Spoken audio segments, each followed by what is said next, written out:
we kept on waiting for it to get our second patent, our utility patent, our second utility patent. And they kept on saying, oh, well, the long story is that after $24,000, I walked in at 2.5 years. The first one went through so quickly and easily. I thought, I don't know, maybe your second patent's a lot of work. And I said, $24,000, we still don't have a patent. But one of the women in the attorney's office that I was chatting with, and she just joined the firm, and she said, oh, Jessica, they have been absolutely ripping you off. They haven't done anything at all. They just keep sending you bill after bill after bill after bill. I've gone through your account, and they haven't done anything. So I went into that particular attorney, and I said, $23,000, and you've done nothing? And he said, well, I'm going to bill you another $3,000. You own your home, and you don't have any debt. We've researched that. If you don't pay the $23,000, now the $25,000, I'll put a lien on your house, and I'll sue you. Welcome to the Invention Stories Podcast, where we share stories of inventors who turn their idea into a product. Please visit our website at www.inventionstories.com. And now, from the Invention Stories Podcast World Headquarters Studios in Morro Bay, California, is our host, Robert Baer. Welcome to the Invention Stories Podcast. I am your host, Robert Baer, and thank you for joining us today. This is episode 5, the first part of a 2-part series with our special guest, Jessica Haynes, and her invention, the Socket Saver. 3 reasons I like the Socket Saver. Number 1, it's small and lightweight, less expensive to ship and easy to fit on a store shelf. Number 2, it's easy. Just open it up and put it on. Even my 79-year-old mom can use it. Number 3, there's a huge market because there's loose sockets everywhere. I've owned a home before, and I had loose sockets, and it was a drag. I've spoken with Jessica Haynes many times over the years, and she's a very positive and excitable inventor, and posted her story on inventionstories.com. She is now on the line from Carmel Valley, so let's get started. Hello, Jessica. Welcome to the Invention Stories Podcast. What is the Socket Saver? The Socket Saver is an invention my husband came up with several years ago, and it was something to solve an annoying problem. That's loose wall sockets. We were renting a house in Carmel Valley, California, and it was an older house, and it had so many loose wall sockets. So I vacuumed, the plug kept falling out of the wall. When I would be drying my hair, the plug was so loose, I had to hold the plug in with my left hand and then try to dry my hair with my right hand. Otherwise, the plug would not stay in the wall. Same thing with our lamp. If it just jiggled the lamps, then the plug would fall out of the wall. Also, the plugs were so loose that I said to my husband, please, I know how to do this. Just please go ahead and fix them. I think we had about 7, 8, 9 loose wall plugs, but they were all throughout the house. And so he really didn't want to do it. He knew how, but that means he has to go down by the receptacle, replace it, turn off the electricity, the circuit breakers, reset the clocks, put it back together again, and do this so many times. Anyway, so 6 months went by. I kept on saying, please, I really got annoying. I had a consulting business, and so I did a lot of tapes, and I would send my consultations to my client. And if the cord got jiggled, then my client would call back and say, whoops, my consultation, the tape's halfway blank. So my husband and me go on and on and on, fix the loose wall socket. He woke up one morning, he said, I have an idea. He came up with the idea of the Socket Saver, and it started off with a 12 plug. You put it in so that they can't get themselves in trouble with a sharp knife or anything metallic. And so the whole thing is that his idea was absolutely brilliant. He went to the garage, and using his mind, because he's very, very inventive with his mind, he came out about 2 or 3 hours later with a prototype. So he slipped it over the end of the plug, plugged it into the wall, and the socket was absolutely secure. It was like a brand new receptacle. So he tried it with the other loose wall sockets. I tested it with each one, and every time it worked. So he thought we had an idea. And we called up, I had an attorney that was a patent attorney in Ohio. And I told him about our idea, and he said he'd never heard anything like it at all. So he said, let me go research it, because usually there's an idea that's so simple, it works so easily, fast, and effectively. Certainly someone else has thought it. So he researched it. And he said, so far, I can't find anything. So then he did some other patent searches and patent pending searches, and there was nothing like it on the market. He said, you have a find. You have an idea that no one has thought of. So we've got patent pending immediately to protect our idea. And then we started the next step of getting the Socket saver patented and also into production. And we shared with our friends, and because we made a number of different prototypes, and then we got a mold in it. They all loved it because they had so many loose wall sockets in their house, and it solved it.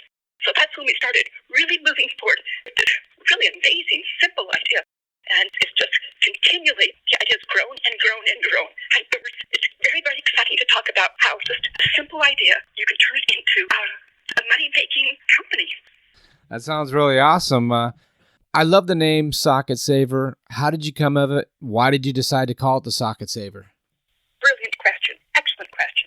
When Barry came up with the idea and we had a prototype in our hand, then he instantly said, I'm going to call it the Socket Saver. That's what he instantly said, because it saves the socket. I thought, ooh, I really like that. That's a really good idea. So we started testing out, talking with our friends. Because we only had 4 or 5 little prototypes in the beginning before we actually got our mold made. But walking around and saying, do you like the idea? Socket Saver. Do you like the idea? Well, it was interesting. Women said they liked the name Snug Plug. And we back and forth. Socket Saver, just asking people, calling people up again and again and again. They liked it better because it saves the socket. It's easy to understand. It's has a really strong punch to it.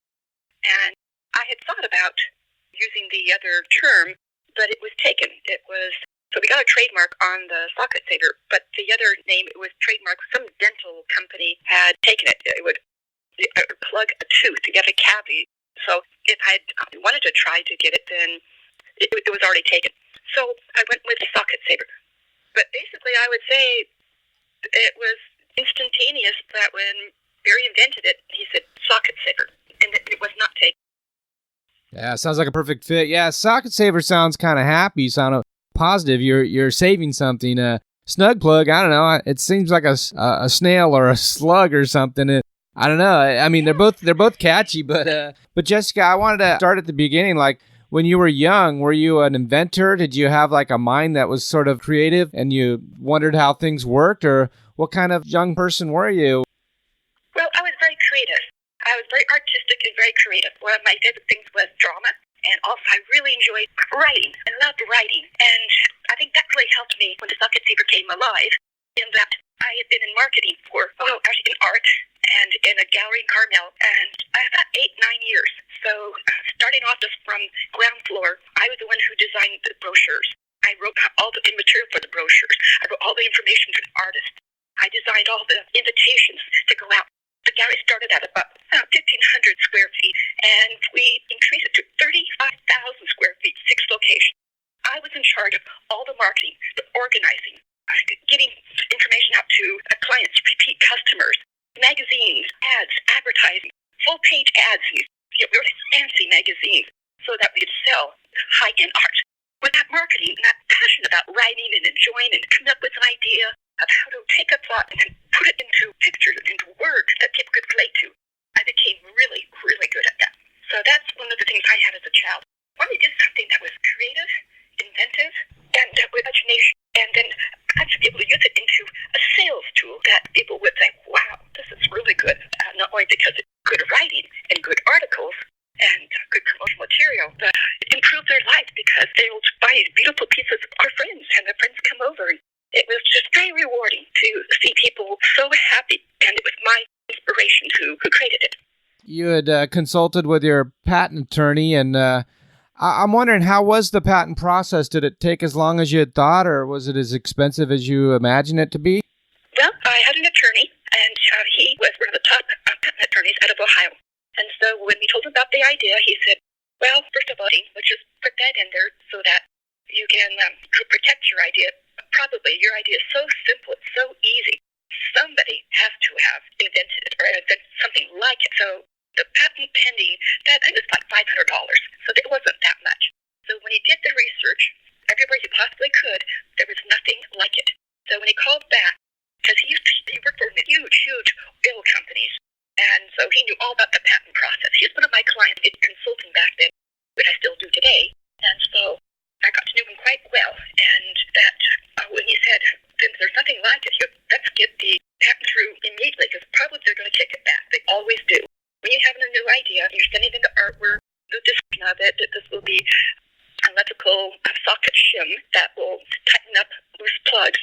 He said, I'm sure they're going to kick it back. So we went through the patent process, and he called back and he said, I can't believe it.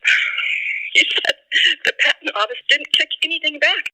They took it. So that was about $5,000, which that's back, several decades ago, so it seemed like an arm and a leg to us. But in comparison to we're able to achieve and move forward with our patent, then it was very rewarding. However, I do have some of the stories with some of the attorneys moving forward. I'm trying to get my second patent because we had the socket saver, which is a little shim that goes on the end of the plug, but we also invented the wall plate. And we're still working on getting that on the market because the socket savers are getting so much attention right now, then we'll get that on the market too. But anyway, I went to this attorney which recommended to us. He goes, oh yeah, sure, I can get your next patent. Absolutely. And that was going to cover the wall plate and then the method, the use, the idea to protect that also. We were told that you really need to have multiple layers of protection. Just one patent. Of course, there's utility patents, there's design patents. Utility patents, they're more difficult to get. Design patents are almost a breeze. And utility patents, they touch you for a much longer time because 14 years, then you could renew it for 20 years, and you could renew it. It gets more and more expensive each time you renew it because of the fact that process works. So with this attorney, we have been waiting for it to get our second patent, our utility patent, our second utility patent.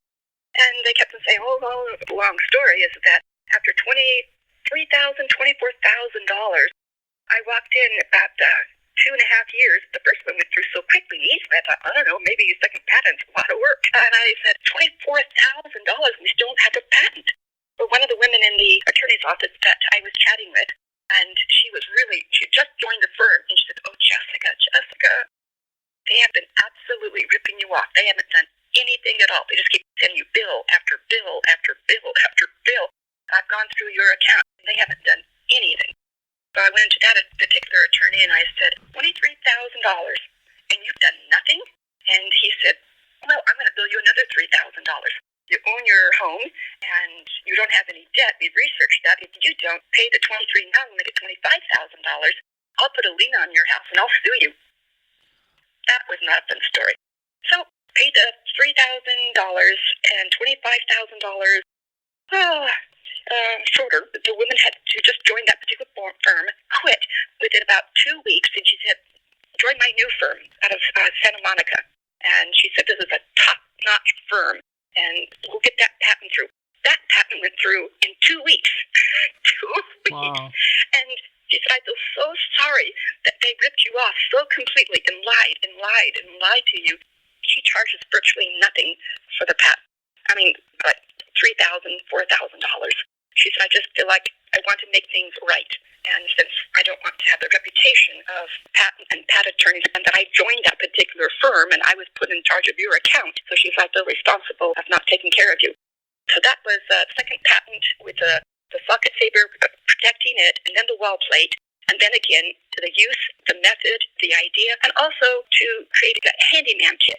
She said, probably down the line, if you want to protect yourself in every way possible. So if anybody came up with an idea that was like, to copy you, she said it's going to be very easy to copy because it's so simple, but I'll protect you with all these patents that will also get a patent on a kit.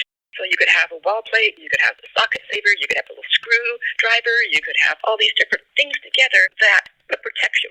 So again, what I learned over the years is with you have a really good invention that's simple and easy.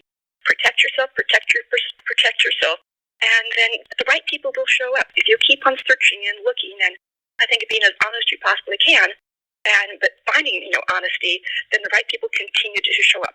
So we have 3 patents and then the trademark, and so each patent covers us in all these different avenues. How did you find a manufacturer for the socket saver? Finding a manufacturer is probably one of the next biggest challenges next to get a patent. So my husband went up to San Jose, because we are in California, and talked to a number of the different manufacturing companies with plastics. Since it is polypropylene, it's a plastic that is the highest quality so that it doesn't conduct any electricity. Well, he took it up to these large companies that were dealing specifically with plastics, and they said, what a great idea. And they wanted $20,000, we wanted $30,000. Well, we didn't have a lot of money at that particular time. That was way out of our budget. So Barry just started, that's my husband's name, Barry. He just started walking around and just calling up every plastic company. And it turned out they're out of Salinas, which we're on the Monterey Peninsula, so that's not too far away from us, that there was a company that was independently owned. And Barry walked in and he showed the product, he showed the idea, and the guy had been in making plastics, and that was all they did. And they did all kinds of inventions, all made in the USA, which is really nice. And with all these super high prices, he liked the idea so much, he said, don't worry about it. I believe that our first mold, it was $5,000. But from $23,000 down to $5,000. And he said, we can pay it over time. You don't have to come with the $5,000. He was a fantastic machinist. So when we got our first actual manufactured product that we could sell, it just took off. And through that, he retired, and he said there is a company that's down in Lompoc, and it's called Santa Maria Molding and Container. This guy has been making plastic products for 50, 60 years, and he's the best of the absolute best of the best. I suggest you go talk with him. And so we drove down. Lee Smith is his name, and he really liked the product. He liked the idea, and he said, sure, what we'll do now, since I had one cavity mold, he said, what we really need to make this cost-effective, let's do a 4-cavity mold. And the amount that he charged us, I won't go into all the different details, but wow, it was so incredibly reasonable. And my husband and Lee Smith, they just hit it off right off the bat. I mean, they talked the same language, they talked the same creativity, they just really understood all the technical aspects. So anyway, the wonderful point is that we had a long-term relationship with Lee Smith for the last 10-plus years that he's created the 4-cavity mold. Now we're going into an 8-cavity mold. And so that's how, sometimes it's by word of mouth, contacts, but also meeting the right people at the right place and at the right timing. And also having a really good connection. When you meet these people, then when you click and you can trust each other. And with Lee Smith, everything was on a handshake. Yes, we came up with a contract and how we were going to do that, but everything was on a handshake. Not like some of these other companies that they make you pay to the nose for this contract, this contract, 8, 20 pages of contracts to make sure that they get paid or stuff like that. It was so cool that everything was on a handshake. That's good that you had a nice experience right off the bat. And it must feel good to be able to manufacture it locally. I mean, I live between where you live and Lompoc, so not totally locally. It's still, you're looking at at least 100 miles, but not too far. It's not like you're manufacturing them overseas. Do you have to go in every day or every so often to go check the manufacturing? No, not at all. But the fact that Lee Smith is so good at what he does, and he has also top of the line machinery. And so, and again, he's been in this business for years and years and years. So he just says, put the order in. How many do you want? Do you want 20,000, 30,000, 40,000, 100,000? And then he knocks them out, as you would say. He puts them in the boxes. And then the next step, of course, for us, now that we can have an excellent product, and we got trademarked, that was the second thing we needed to do. We had the product, but we learned that in order to protect yourself, you had to trademark it. So we had to mill into each cavity mold the socket saver TM. And he was really good with a handshake on that one. He didn't charge us very much at all for that. I think it was $600, $800. The machine, because our product is small, to slip over the end of a plug, but it was perfect, absolutely perfect. So again, it's very nice to have him close. If we need to go down there, we can. But also, at the exact same time, he's been doing this for so long, we put our order in, and then our shipment arrives at the door. And then from that step would be, how are you going to get packaging? How are you going to get packaging? Right now, we are growing so rapidly that now we are getting our start going into our packaging, and I can share that in a little while. But in the very beginning, when we were just getting started, we put them in a little plastic tin for $9.99 to put them in a little plastic baggie in a U-line box, and online we created our website. So then we realized we have to have really professional packaging. How do you do that? How do you get really professional packaging that will rival or match Costco, Walmart, Home Depot, Lowe's? I mean, just Ace Hardware. I just happened to have a girlfriend on the East Coast, and she had a very successful product called the Beach Pocket, Barbara Bigford, and we became really good friends, helping each other. I did consulting for her, and she consulted with me. And she said, I have a guy who did all my packaging, and she'd been to trade show after trade show after trade show after trade show to get the absolute best packaging. She gave me his number. Barry and I got on the line with him. We told him about our idea, and I had some, mock-ups of things I had written and ideas and marketing ideas.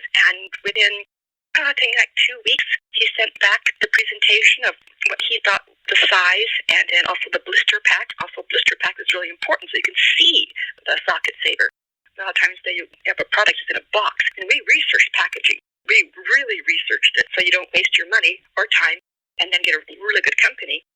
And that he charged us $1,000, which was, for the packaging was so fantastic and excellent and top notch. That was one of those things like, thank you, God. Thank you for that referral. Because he was really good friends with Barbara, and Barbara was really good friends with mine and with me. And so then we had our packaging. Now we had our packaging and our blister pack, and we had can get them into stores, and that was the next step is to hit the pavement. And so we started going to Ace Hardware. And that was very myself. Getting into Ace Hardware also, it was through a friend.